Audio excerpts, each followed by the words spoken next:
Kembali lagi bersama saya Luki Raisirawan, seorang mahasiswa jurusan Ilmu Perpustakaan Universitas Negeri Malang. Sekarang kita akan membahas tentang penilaian dan penyusutan arsip berdasarkan jadwal retensi arsip. Langsung saja kita tengok materinya. Yang pertama kita akan bahas adalah tentang penilaian arsip. Pembahasan mengenai penilaian arsip dimulai dari pengertian penilaian arsip.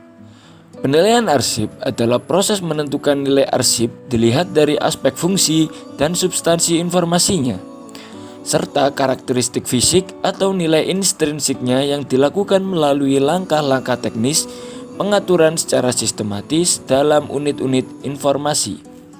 Pembahasan selanjutnya adalah kriteria dalam penilaian arsip. Hal yang harus diperhatikan sebelum melakukan penilaian terhadap arsip ada 6. Yang pertama, nilai guna arsip. Nilai guna arsip merupakan nilai arsip berdasarkan kegunaannya yang meliputi nilai guna sekunder dan juga nilai guna primer. Yang kedua, bobot informasi arsip. Bobot informasi arsip adalah tingkatan informasi yang dimiliki oleh arsip yang meliputi arsip biasa, arsip penting, arsip sangat penting, dan arsip bernilai sejarah. Yang ketiga, frekuensi penggunaan arsip. Frekuensi penggunaan arsip merupakan banyak sedikitnya arsip tersebut digunakan atau dimanfaatkan. Dilihat dari segi frekuensi, penggunaan arsip terbagi atas arsip aktif dan arsip inaktif. Yang keempat, peraturan perundang-undangan yang berlaku. Yang kelima, kepentingan lembaga pencipta arsip. Dan yang terakhir yang keenam, yakni pertanggungjawaban nasional.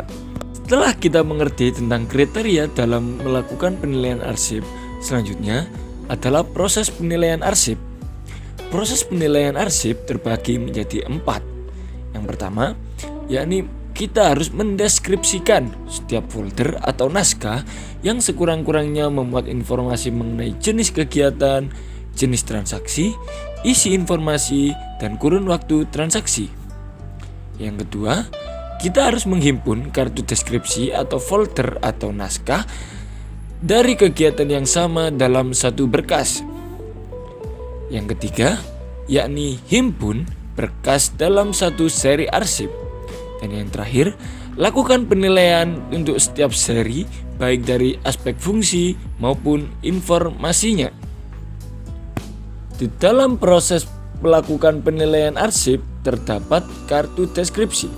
Nah, sekarang kita akan membahas sedikit mengenai apa aja sih yang ada di dalam kartu deskripsi. Di dalam kartu deskripsi terdapat 5 poin. Yang pertama, yakni seri arsip, berkas arsip, folder atau naskah, isi informasi, serta kurun waktu. Untuk seri arsip diisi sesuai butir fungsi dari unit-unit kerja. Untuk berkas arsip, dapat diisikan informasi mengenai arsip atau himpunan arsip yang mencerminkan setiap butir kegiatan. Yang ketiga, terdapat folder atau naskah diisi informasi mengenai tiap butir transaksi. Yang keempat, isi informasi dapat diisikan materi informasi yang terdapat dalam folder atau naskah yang bersangkutan. Dan yang terakhir, kurun waktu diisi tahun mencakup seluruh isi folder. Setelah kita memahami tentang proses penilaian arsip, selanjutnya kita akan masuk ke penyusutan arsip. Sama seperti penilaian arsip, pada penyusutan arsip yang pertama kita akan bahas adalah pengertian penyusutan arsip. Penyusutan arsip merupakan kegiatan pengurangan jumlah arsip dengan cara pemindahan arsip inaktif dari unit pengelola ke unit pengarsipan, pemusnahan arsip yang tidak memiliki nilai guna, dan penyerahan arsip statis ke lembaga kearsipan. Cara untuk menyusutkan arsip terdapat 2 cara. Yang pertama, yakni berdasarkan JRA atau jadwal retensi arsip, dan juga tanpa JRA, tanpa jadwal retensi arsip. Sekarang yang akan kita bahas adalah penyusutan arsip berdasarkan JRA atau jadwal retensi arsip. Penyusutan arsip berdasarkan JRA terdapat 3 cara. Yang pertama, yakni pemindahan arsip. yang kedua pemusnahan arsip, dan yang ketiga penyerahan arsip. Penyusutan arsip berdasarkan JRA yang pertama adalah pemindahan arsip. Pengertian dari pemindahan arsip adalah pemindahan arsip inaktif dari unit pengolah kepada unit kearsipan yang dilakukan dengan beberapa langkah. Adapun tahapan pemindahan arsip terbagi menjadi 5. Yang pertama, yakni pemeriksaan arsip inaktif. Yang kedua, pembuatan daftar arsip inaktif. Yang ketiga, penataan arsip inaktif. Yang keempat, pembuatan berita acara pemindahan. Dan yang terakhir adalah pelaksanaan pemindahan. Tahapan penyusutan arsip yang kedua berdasarkan jadwal retensi arsip tentunya, yakni pemusnahan arsip. Pengertian dari pemusnahan arsip adalah kegiatan memusnahkan arsip yang tidak mempunyai nilai guna dan telah melampaui jangka waktu penyimpanan. Hal itu tertuang dalam Perka Anri nomor 25 tahun 2012. Sama seperti tahap yang awal, tahap pemusnahan arsip sendiri memiliki 8 langkah-langkah. Yang pertama, yakni pembentukan panitia penilai arsip. Yang kedua, penyeleksian atau pemeriksaan arsip. Yang ketiga, pembuatan daftar arsip usul musnah. Dan yang keempat, penilaian oleh panitia penilai arsip. Lanjutan dari tahapan pemusnahan arsip yang kelima, yakni permintaan persetujuan dari pimpinan pencipta arsip. Yang keenam, yakni penetapan arsip yang akan dimusnahkan. Yang ketujuh, yakni pembuatan berita acara. Dan yang terakhir atau gongnya, yakni pelaksanaan pemusnahan arsip.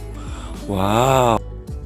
Tentunya kita menerawang atau menerka-nerka bagaimana sih cara pemusnahan arsip. Teknik pemusnahan arsip terbagi menjadi 4. Yang pertama, yakni pencacahan. Yang kedua, pembakaran. Yang ketiga, pemusnahan kimiawi. Dan yang keempat adalah pembuburan. Tahapan penyusutan arsip berdasarkan JRA yang terakhir adalah penyerahan arsip. Sama seperti kedua yang di atas, penyerahan arsip juga memiliki tahapan-tahapan, yang mana tahapan ini terbagi menjadi 6. Yang pertama, yakni penyeleksian dan pembuatan arsip usul musnah. Yang kedua, penilaian oleh panitia penilai arsip. Yang ketiga, pemberitahuan penyerahan arsip statis. Yang keempat, verifikasi dan persetujuan kepala lembaga kearsipan. Yang kelima, yakni penetapan arsip yang akan diserahkan. Dan yang terakhir dan gongnya, yakni pelaksanaan serah terima arsip. Cukup sekian yang saya sampaikan, kurang lebihnya saya mohon maaf. Semoga bisa menjadi pencerahan untuk kita semua untuk mendapatkan ilmu baru. Jangan lupa tetap patuhi protokol kesehatan, menjaga jarak, mencuci tangan, dan memakai masker. Terima kasih dan sampai jumpa.